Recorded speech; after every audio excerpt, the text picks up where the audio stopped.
And now let's go with our second and last session of the day with Adam Kurdahl. Adam is the founding partner of SPOL Architects, working from conception to realization of projects on all scales, from major urban plans to product design. He was born in Copenhagen, in Denmark. He studied architecture and urbanism in the Delft University of Technology in the Netherlands. In 2000, he took a master's degree in the Aarhus School of Architecture in Denmark and won first place in the Archiprix International Award.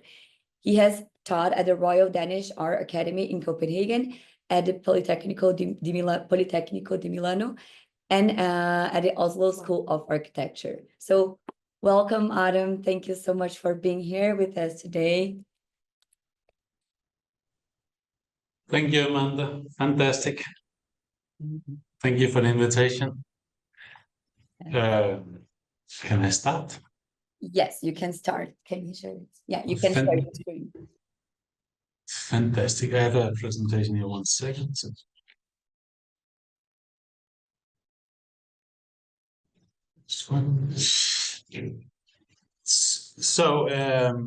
Well, you asked us to talk about urban legacy, cities through time, present, and future. And since SPOL is SPOL is basically the name of our location, which is São Paulo, Oslo.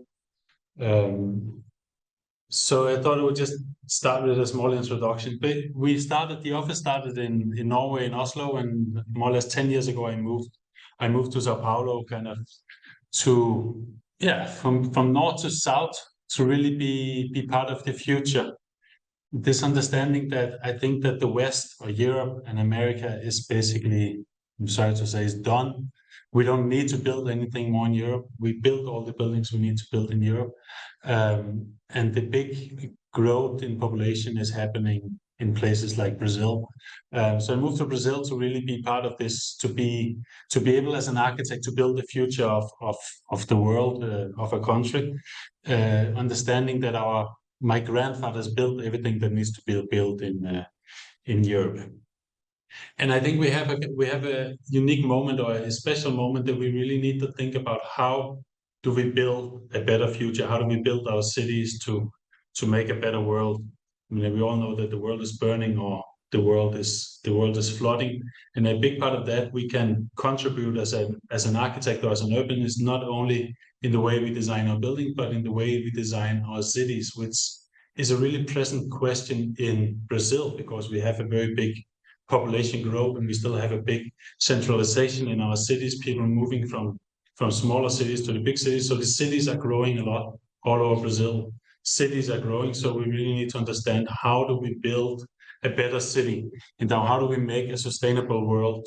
That's before talking about the CO2 footprint of building. How do we design a city that is better? And we understand that architecture is science fiction, or urbanism is science fiction. So we need to understand that we can design a poor science fiction or a good science fiction. And so I moved to Brazil in 2009 when The Economist had this cover, "Brazil takes off." Everybody was super positive. Been here more than 10 years, and it's a bumpy ride to be in Brazil. The Economist 2013 has Brazil blown it, and 16, the betrayal of Brazil. And it really is a little bit like living in an unstable cardiac diagram in Brazil, because we have these ups and downs, which maybe now the rest of the world caught up to this, as we see in the last couple of days in the news. The entire world maybe feels a little bit like Brazil, these unforeseeable ups and downs. But we need to understand, with a longer perspective, the perspective of the urbanists of maybe 30 years, the country really is improving a lot. And Brazil, I think, is the greatest nation on the planet, the greatest place to be, because it's really a place where you can imagine tomorrow. It's a country that needs everything. Since I moved to Brazil, the population was 190 million, now it's 213 million. It means it's grown in the last 10 years, 20 million people, which is bigger than the size of Scandinavia. So we really can imagine how it is tomorrow, how to make a but in Brazil is the future. Brazil has the biggest natural resources in the world. We have the biggest forest, the biggest tropical forest. We have the biggest reserves of water. We have the most diverse population in the world, culturally, ethnically, religiously, and more or less living together in harmony. And it's really on the forefront on technological development. We have some of the best technology that the world can offer. So what does that mean for? I mean, what does that mean for an architect? And of course, the idea of architecture in Brazil is very much defined by Oscar Niemeyer, and this myth of Oscar Niemeyer that architecture is something you do in one night. He made this famous croquis of the church in Brasilia. So to understand where does this come from, try to look a little bit further back, and we see that maybe if we talk about how we can transform our city, how do we imagine our cities, understanding that the cities of Brazil really will transform a lot in the next year, and there will be implemented new cities in Brazil. So what is the history of urban planning? And the last, let's call it heroic urban plan that we saw in Europe is this Haussmann's plan for Paris. And since then, there's been the plan of the suburbia of Europe, but there hasn't been any. And this Paris, he demolished big parts of Paris, and Rio de Janeiro, inspired by this Haussmann's plan, tried to replicate this thing and made the Boulevard Central, which is what you see here, this demolition of a big part of the center and removal of several thousand families in order to make with the same visions as Haussmann, to make a more healthy city, a more connected city, all these things. That didn't work out. That's not the only reason, but 50 years later, Brazil made this move to really to move on to make this new satellite city. This is Brasilia, this in the middle of the land, away from the masses, which is where was born the Brazilian modernism and the Brazilian idea of how modernism could be. And it really also simplifies a moment that Brazil changed a lot from Europe, where modernism in Europe is very much a theoretical exercise, where the architects in Europe wrote about modernism, about this idea. The Brazilians were just super busy, really building the future. They didn't have time to write because they were just busy building. This 50 years of progress in 5. In Brasilia, which Juscelino Kubitschek said, we have 50 years of progress in 5 years.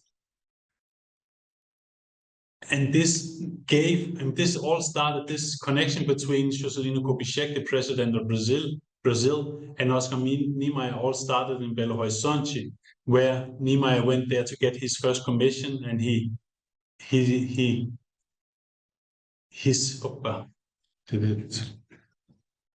I'm sorry, guys.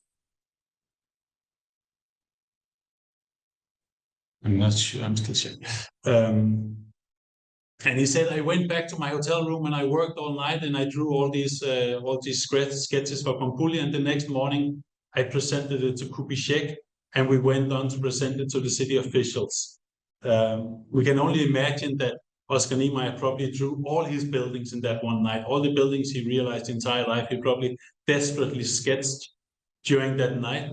But this myth of Niemeyer, this croquis, that you have this fantastic sketch and then you have hidden an army of architects and engineers to realize this design, has forever condemned the Brazilian architect. Every client in Brazil believes in this story, that architecture is something you do in one night. In Brazil, you do a concept in one night and maximum 2 days. So you have like 1/10 of the time of a European architect, and the fees are 1/10. So the conclusion is that the Brazilian architect must be 100 times as efficient as her European counterpart, her European colleague. So we have this fantastic thing. And there's this myth, the God designing the world and Niemeyer designing the world here. the myth of this architecture in one night. And I believe much more that we need to see ourselves, the architects, as curators of ideas, or the editor of the newspaper, which is really about selecting the best idea, the best story, the best designs, and work in a much more kind of paranoid critical method, which isn't this master architect with the master sketch of Niemeyer that has all these invisible hidden architects working for him, realizing it. But it's a much more collaborative method where we need to think much broader about the impact of what we do on an urban scale, on a human scale, on the scale of nature. So what makes a city? So this is Brasilia, right? This is the modern dream. For 70 years, the world has been drawing cities for cars, and we keep doing it. I mean, this is Dubai, which is the perfect replica of Brasilia, the perfect failure of this suburban city. It's not really a city; it's a kind of designed suburbia where you live in your car, you go from destination to the next destination, and it's the complete demolition of the urban space, the space for encounters between people, the definition scales of the human body. And we need to understand we are the city. This is maybe the greatest public space in the world, which is Copacabana in Rio de Janeiro, which is this fantastic urban space which just exists there, and the cariocas, they go there to meet, and it's really important to understand this connection between the people that this gives. Whereas Sao Paulo, which is a city completely unnatural in the middle of the land with a few rivers connect, purely because of the production of coffee, Sao Paulo exists. Sao Paulo has almost no public spaces. It has this massive growth, which means that there is this lack of public space in the city, and this is Paulista Avenue, or obviously with the mask from Lina Bobardi. And on Sunday, the Paulista Avenue closes, it becomes a public space, and it becomes invaded by Paulistanos that wants to go here and experience the public space. So I think what we should do as architects, and what we try to do, is to be like urban matchmakers, to design a city where you don't need this application, where you don't need Tinder, where you don't need Happen, a city where you can go out and actually meet people in the city, to design urban spaces that are created for people to meet. I saw research that the average Brazilian spends 9 hours on the internet per day, or on the telephone. You say, I don't do that, but somebody does. I mean, so how do we make a city where you can actually go out and meet people? So the city is, I mean, to create the city as our Tinder. So one of the things, I mean, so we have these different projects, which is at the trying to regenerate Sao Paulo, this megalomaniac city, kind of vision master plan for Sao Paulo, to make a sponge city, to make a green loop that connects the city around the river and the jockey club here, the Lago Batata, Parque de Polvo, to make this green loop, so you can actually get a kind of ecosystem of connections where you don't depend on your cars in this super car-dependent place of the city. And to imagine how we can transform the River Pinheiros into a swimmable place. Now we have already the bike lanes there. The river is still super polluted, but it's totally possible to imagine, like Europe has done in Paris and Copenhagen and Oslo, has done this transformation of their waterfronts into swimmable areas, and expansion of the public space, which today is basically just trains and highways in front of the entire river of Sao Paulo. The center of this project, this sponge city, is the Lago Batata, which is one of the biggest urban spaces in Sao Paulo, which is this space here, which is basically, I mean, is one of the greatest urban spaces in Sao Paulo, a big plaza, and here you see the carnival or the demonstrations. And it is actually the third biggest urban space in Sao Paulo, but it's completely dysfunctional today, cut by infrastructure, defunct buildings. So the master plan that we're working on is really how to transform a Lago Batata, how to transform Sao Paulo. And we need to understand this is Avenida Paulista 120 years ago, and this is Avenida Paulista today. So we need to understand that the reality of the Brazilian city is completely different than, for example, the European city. The European city is slowly building itself. The Brazilian city is rapidly destroying and recreating. It's a slash and burn. You demolish everything you build. So this is how architecture or urbanism happens in São Paulo. São Paulo is traditionally a city of endless amount of small houses, 2-story houses, 4-story houses, and they get bought up and they get turned into these big buildings where you no longer have an active facade, where you no longer have a ground floor, and you depend more and more on the car. So we are constantly in the process of taking Sao Paulo, a city of 20 million people, away from being a city and becoming a suburbia of 20 million people, where you cannot live without your car, where you can't circulate without your car, because everything becomes so distant and isolated. So this is a collage we did for the Biennale of Architecture in Sao Paulo some years ago. If we keep going the same way, every building site is going to have a wall around it and a tower in the middle, and a wall around it and a tower in the middle. It's becoming a kind of medieval urbanism of fortifications around your buildings, and you go out in the dangerous land of the public space and take your car. Which we call the Faria Lima syndrome, which is one of the main streets in Sao Paulo, one of the central business districts, where the buildings are getting demolished and becoming these big monofunctional buildings without any active streetscape. So we made a master plan for Lago Batata, this great area, and said, how can we implement these new square meters that our clients or investors want? They want to get more square meters, but how can we preserve the existing city fabric? So the master plan is really to make a continuous street, a continuous public space on the ground floor with these new towers on top. So we take these entire city blocks, demolish strategically the buildings that need to be demolished in order to make more public spaces, to explore the interior of these city blocks, to make public space here, and to make strategically placed towers that allows you to make a continuous ground floor. So you see here the city blocks, and then as in Sao Paulo, there's very little control of the public. Our client is purely private.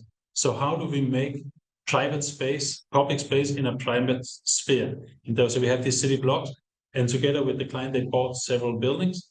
Then we managed to make these loops and public spaces inside this private courtyard, which becomes these internalized private spaces, which phase 1 is refurbishing, and then phase 2, you start building towers on top, and you get these internal courtyards. With this one being at the centerpiece of this urban plan that aims to basically be invisible. So this is the image of the urban plan. You basically can't see it because there's towers integrated in the existing city fabric. There's the big square in the middle, the Lago Batata, a redesign for this square to plant 1,000 trees on the square and to make this big canopy that makes a stage for performances, for counters, for faders, all these things. But basically, the main idea of this design of this plaza is to plant 1,000 trees, to really make a real green urban lawn in the middle of the city, to make a sponge city. Which brings me to the next project, which is this is the front of the Brazilian journals about the fight against the jungle, and to unite the Brazilians, we eradicated the green hell. This is about how to colonize the country, how to colonize Amazonia, how this big work that was done in Brazil from the 60s, 70s to colonize Amazonia. Amazonia seen as the frontier of a new economy, but also a danger, something we had to overcome. We really had to colonize the forest. And this project here, this is Sinop. This image is from 1973. It's one of those new cities that was planned and built in the middle of the rainforest. by a private group, and we're now working with this private group. This is from 73, and this image here is from around 2000. So 30 years later, you see in the middle of the Amazon, this enormous city with 300,000 people growing out of nothing. This is the same avenue that you see here, and this fantastic heroic undertaking these people were doing. I mean, when they arrived here, it took them 7 days of travel to get to this place. So we have to understand it was really kind of a belief in the future, how do we build new cities in this vast country of Brazil? How do we explore our country? So it's really a visionary and heroic undertaking. But today, of course, we understand that it came with several problems. So we got contacted by the company that actually designed this entire city and asked us to help them to design the phase 2 of the city. And the director of the company in the first meeting, he took me to the window and said, look outside, Adam. You're in the middle of the Amazonian rainforest and you can't see any trees. We have to change that. So what we're working together with them is a master plan to, within the existing parameter of the city, to double the size of the city, but at the same time to plant 1 million trees, to really give back what was taken away, to replant the city, to make a sustainable city, a city that is not super dry or super flooded or super hot, because we can reintroduce real nature into the city. So the master plan is basically this green loop, this green cross that connects everything. And at the center of each city block is a huge forest or natural park with real water here. So you have real biodiversity, and all the buildings are facing this central part of the forest. So you see here, this is the existing city block that exists. There's nothing here. And then we make this green forest in the middle, and you turn all the commercial facilities and everything towards the green heart. Instead of putting on a boulevard, you put the main facilities in the center. So to really turn the city away from the cars that drives on the boulevards and only make these secondary roads with all the shops and restaurants and everything turned towards the green heart of the city, in a city where you're never more than 300 or 400 meters away from the forest. So here you have the existing city grid, and then you have this forest that connects everything in the middle of the city. And there's several strategies, obviously, how to implement this to the preservation of the water, the trees that we're choosing to make the shadows to improve the public spaces, all these strategies that makes up this matrix of systems that allows to recreate nature and urbanism together in a perfect mix. When this is the first building that we're designing in this new city, which is a visitor center, a cultural center, a small building in front of this big lake, which is this thing here, is building with the water to make natural cooling of the space, to use less air condition, to integrate the water as the cooling element in this building, the big canopies to preserve the facades in front of this. Another preoccupation is really how do we preserve our architectural heritage in a place that does not preserve. Brazil does not preserve their architectural heritage. Basically, you demolish and build new. So we got a commission to our client asked us, what do we do with this big galpon, this big hall here? It's an old concrete steel factory. Let's demolish and make towers. No, you can't demolish this thing. It's fantastic. So we convinced them to maintain this big building and basically make an office space that fits 5,000 people in one continuous floor. So imagine you have 5,000 people working in one floor. It's the size of a Scandinavian city, a small Scandinavian city. So it's this entire industrial building here. So how to transform that, and what if you have to work in one floor, putting 5,000 people? What is the minimum you need to have a kind of definition of personal space, and when and how do you meet? Because it's no longer just a place to have a coffee. If you have 5,000 people, it's the size of a city. It's almost like it becomes a public square. I mean, so inspired a little bit by Lars von Trier, the dog will. What's the minimum you need to define your barriers or your frontiers in your personal space? So we designed this space for the building, which at the heart of this galpon, there's a 2,000 square meter, 100 by 20 meters square with real trees, with real nature in the middle.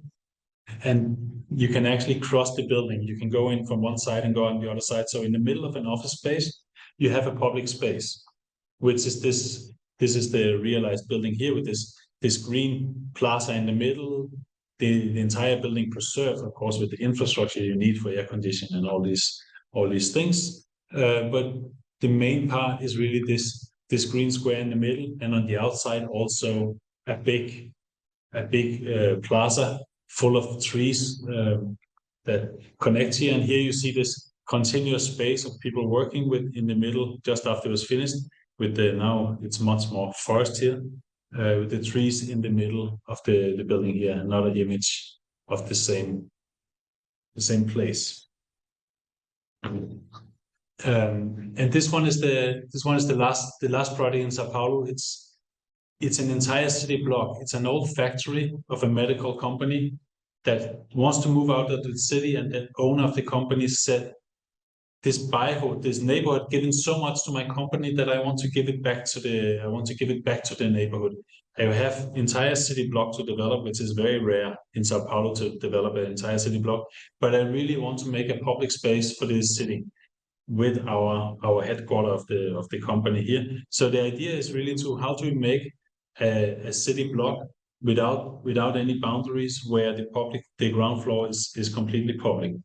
So what we did is this Y-shaped epsilon, we call it, which is the flow. If this is the city block here, the flow of the people, the flow of the ground floor that connects everything, and the building we call the urban organizer, which is this Y-shaped building in the middle that organizes and basically makes three distinct plazas or squares around us. So you have this urban organizer in the middle, and you get three plazas here where you can make future buildings around. So this is an image of this, where you see the epsilon in the middle, the Y-shaped building in the middle. The headquarters for the company here, which is a 20,000 square meter office building, and a second building here with a theater, cinema, and a museum here, and then this big square. So the idea is to raise up this floating epsilon, and this AAA building, the office building, sits in the middle of this square, which is full of nature, full of real. It's all Brazilian plants. We work together with Ricardo Cardim in selecting the plants, and some images here of this space here in the middle with the AAA building here. And then there is the office building, which is basically the sequence of programs, and the idea is to shift those to make these interconnected, almost public plazas. So each company that will be here has their reception, they has their arrival, there's a communal space in the middle of this building where the nature integrates into the building, but real nature, not kind of glued on the facade, but actually real plants, real trees growing on this building here. Which you see some images from the competition here with these big blocks with these plazas in between here, and here one of those big terraces. And this is an image from the competition that we made, and an image from July this last year, where the building is almost done. The trees are not here yet, but the image of the building that is here, and the centerpiece of this building is basically a void where you have the vertical circulation. The centerpiece of the epsilon is the absence of architecture with this green space in the middle. So it makes this continuous urban ground floor here, right, where you can basically, which is super rare in Brazil. If there are some Europeans watching, they probably think this is totally normal, but in Brazil, you would normally put a wall around this thing for security. So it's really unique to be able to work together with the client and make this continuous open ground floor that is accessible to everybody and really invite people in. And here you see this big void in the middle of this, the absence of the architecture here in the square here.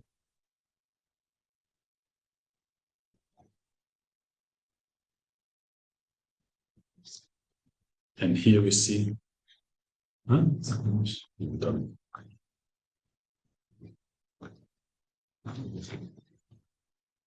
So basically, it's trying to kind of show a selection of how can we transform our cities, and how can we regenerate our cities if it is trying to save Sao Paulo from being this city that is purely car-based, and how can we introduce a more pedestrian accessible place in Sao Paulo? How can we reintroduce nature in Sao Paulo?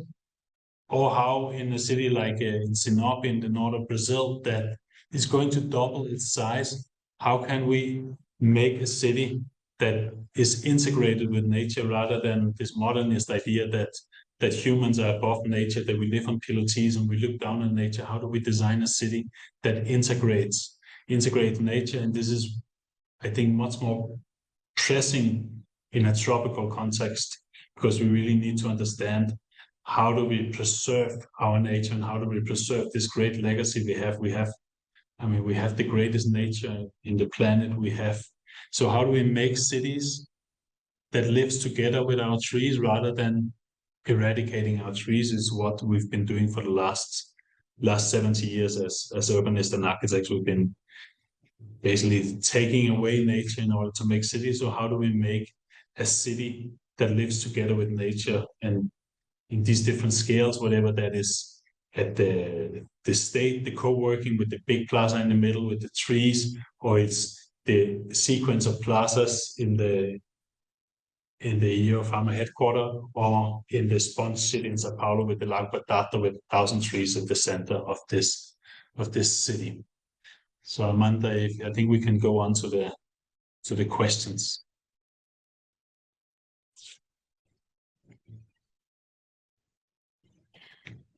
Adam, thank you so much for this presentation. That was so inspiring. Well, my team and I are eager to visit this project in Campo Belo too. And well, now we have some questions. By the way, guys, if you want to send some questions here in the Q&A section or in the chat, feel free to send to us. But I already have a question here. So Adam, do you remember the first time you heard about Brazil? What was it that caught your attention and sparked your interest, not only in the country, but also in Brazilian architecture? It's kind of funny because when I studied architecture, I think at my education, I had very little contact to Brazilian architecture. The Brazilian modernists were really never talked about at the university. Which is totally crazy. The first time I really saw it was was a book about Nina Bobari that I found in the library, but nobody never talked about Brazilian architecture. When I moved to Holland, it was much more present because the time of Rem Koolhaas would somehow had a kind of some formal references to Brazilian architecture. But I think this is a job that we should do. We really need to tell the world about the richness of the Brazilian architecture, because I think it's a story that's very little told. I mean, there's very few books about Niemeyer, Paulo Mendes da Rocha, Artigas in English, and there's very little material. And we have the greatest history of modernist architecture. Brazil used to be the forefront of architecture, and then recently maybe we're not so much on the forefront. But I think we're getting back there right now, actually. And because Brazil has the best architecture in the world historically. But I remember the first time I came to Brazil was in February, and I flew from Norway, and it was -15, and I landed at the Guarulhos airport, in Sao Paulo, and I went outside. If anybody knows Terminal 2, the old terminal, it's not a very glamorous place, but I just felt instantly in love. I walked out the airport and all these cars and the trees, and it was 35 degrees. It came from minus 15, and I just loved Brazil instantly. And I said, I want to live here. And that was in 2008, I think, that I came to Brazil for the first time. Okay. There is also a very good question here from Elida Maria. I'm studying and was also born and still living in a third world country, South Africa. I have recently visited São Paulo, and it is rated the most dangerous city in the world. I live in Petrolia, which is listed as the third most dangerous city. Therefore, it is also a completely car-dependent city. Local architects have started to create these small urban spaces after COVID-19, and they have boomed. Yet we still have a security problem around these spaces. What architecture strategies and designs would you suggest or have come across for safety in these public urban spaces? I think it's a process that we all need to participate in too. And we simply need to design an architecture that's more inclusive and less occupied with making walls. I mean, there's this joke that in Sao Paulo, the rich people live behind walls and the poor people lives in the public space. I mean, it's almost like the rich people are imprisoned in Brazil because everything is behind walls. So we really need to design a more diverse city, and we need to maybe in Brazil specifically, very much this modernist idea of Brasilia, that you work here and you sleep here, and here's your hotels, here's your shopping. So everything is sectorized. So you depend on your cars because you don't have a multifunctional city in this modernist idea of the city, which somehow also infiltrated Sao Paulo. I mean, Sao Paulo is getting more and more dispersed also. We need to build an architecture that is much more diverse, and where you don't need to spend 2 hours in transport in order to get to your work or put your kids in schools, where you can actually do that by walking or by biking. So we need to reduce the distances between the functions in our city, and I think with this we slowly will get a more livable city. Excellent. Another question here. So, okay, as climate change and urban growth continues to increase and at an alarming rate, what are other solutions we can implement into the urban designs that focus around both human and city scale? Well, I hope I answered that question already with my with my lecture, but basically, but it's very much about designing public spaces that invite people to use them and that has the functions turned towards the public space, so you can actually go out and walk around in the public space, and you can actually go to a shop, or you can walk to the school, or you can. So it's very much about designing spaces not for the cars, but the scale of the human being, right? We need to stop. I mean, we're fighting with the traffic planners of Sao Paulo, because if you want to change something in Sao Paulo, you're met with the traffic planning department, which calculates traffic, and traffic in Sao Paulo is an immense problem. So every small change you do, they have to this big mathematical model to see what happens to the city if you change an intersection. But we really need to understand that we can design spaces not for the cars but for the people, and put more nature, put more to make the city more accessible. So it's all about our perception of how we design our public space. I think we need to in Sao Paulo traditionally, because the city is very much built by private investment, right? So you have a piece of land and you build a tower, and you buy the next piece of land, you build a tower, and you buy the next piece of land, you build a tower.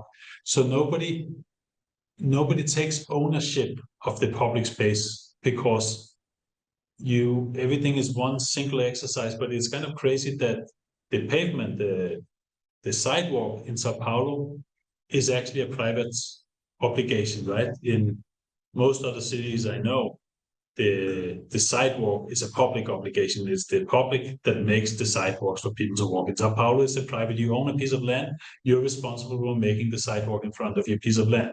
So it gives a very interesting pattern of every building has a different sidewalk. It's blue, it's green, it's gray, it's stone, it's earth, it's plants. It's crazy, but it also shows that the city has very little regard for the pedestrian, because the city designs the roads, and right now the mayor of Sao Paulo is changing the asphalt of all the roads because it will be better to drive.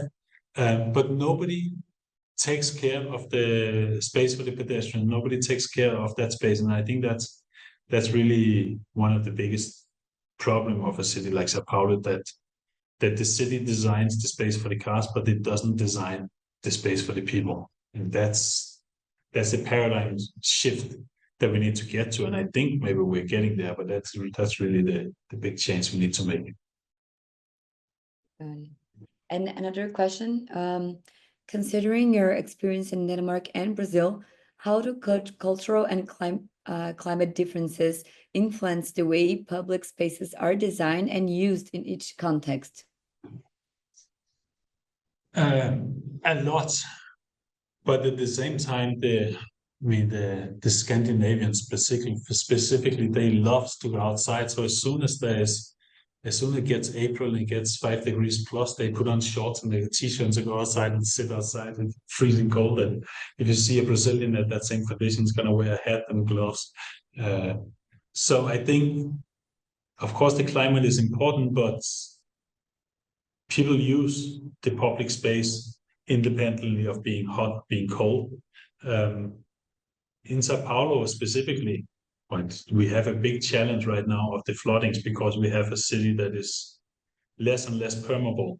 I mean, we really need to reintroduce nature as a sponge in our cities, because we have huge problems of floodings, which we've seen the last couple of years. But just in the last week, we had very severe floodings in Sao Paulo, exactly because we design a city that is totally paved and not permeable. So we need to get back to a place where we integrate nature much more in our cities, and a sustainable nature from Brazil, rather than kind of imported ideas of nature. We really need to use Brazilian plants that survive very well in the Brazilian climate, and to make huge areas to retain the water, and also to make shadows, because I mean, the problem walking in Sao Paulo is that it's raining or it's super hot, right? So we need to plant more trees to be able to get shadow. It sounds very banal, but I think one of the biggest things we can do for Sao Paulo is plant more trees. It's super simple. Mm-hmm. And another question here, how do you see the further development of organic architecture in South America? And what was the idea for creating a unique system? Can you say that again? How do you see the further development of organic architecture in South America? And what was the idea for creating a unique system? I don't know if they mean like the not planned urbanization. I think it's very charming and very challenging at the same time, because you have this unplanned growth in many cases of the Brazilian city. Sao Paulo is actually super organized and super planned compared to the other cities, which really has a kind of organic and uncontrolled growth. And I think one of the biggest challenges that I see, that Brazil has the great programs that are called Minha Casa Minha Vida, to make cheap houses for people to get better living conditions, right? But I'm very concerned that we are replicating a lot of the problems that Europe had created in the 60s and 70s. Europe made these vast suburbs of residential towers outside the cities, which creates now, because of the lack of qualities of the urban space, the space in between the building, the lack of anything for people, the young people that lives in these buildings, they cannot go down on the street and do things because there's basically nothing to do. And I'm very afraid that a lot of this project from Minha Casa Minha Vida replicates this problem. They're very concerned about delivering houses for people that it's clearly an upgrade because they get a much better living condition, but a much better dwelling condition. But we forget the space in between the buildings. We forget to design what these people are going to do when they're not in their apartment. So this is kind of the opposite of the organic growth. Is this kind of planned growth of very big housing complex, but they tend to create a kind of a certain growth. I'm not sure if that answered the questions, or if of the organic architecture is more about nature-based materials.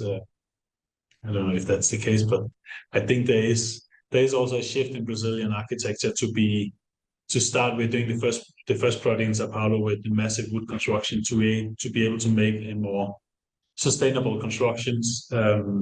This is still at a small scale compared to Canada or compared to Scandinavia, because the fire regulation and things are difficult, but it's starting to come, and I do think we're going to see in the next couple of years much more wood-based architecture in Brazil, which is kind of crazy we don't have, because we have the biggest natural reserve in the world, right? We have huge areas to plant trees, and there is starting up industrial production of massive timber construction for buildings, and we're designing the first buildings with this massive timber. So if that's the question about organic, I'm not sure if it's organic growth or organic materials.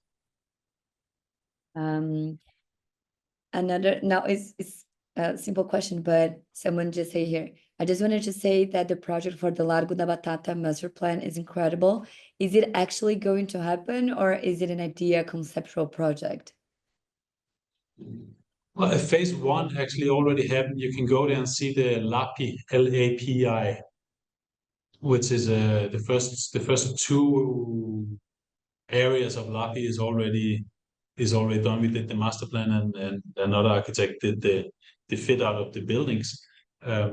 But it's actually there, and you can go see it, phase one, and it's going to expand.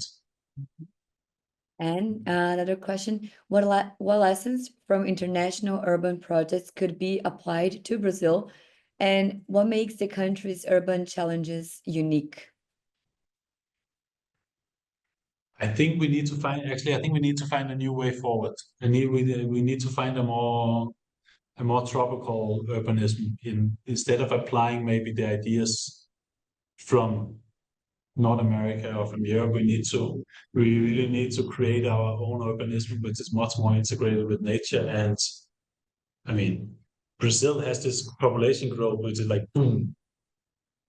The opposite of Europe, which has a population growth like this, right? So we have the luxury, and maybe we can look at the failures of Europe and to do differently.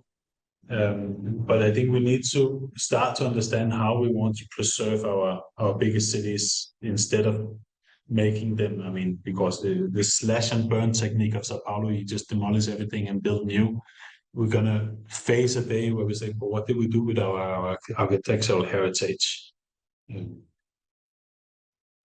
we're working on the Hospital Matarazzo, which I didn't include here, but there we preserve all the buildings, the old hospital, and it's plants more than 10,000 trees in the area, and it's one of the few projects in São Paulo that really preserves the architectural heritage and shows how we can generate much more return of investments for our investors, because that's what they're asking for, basically.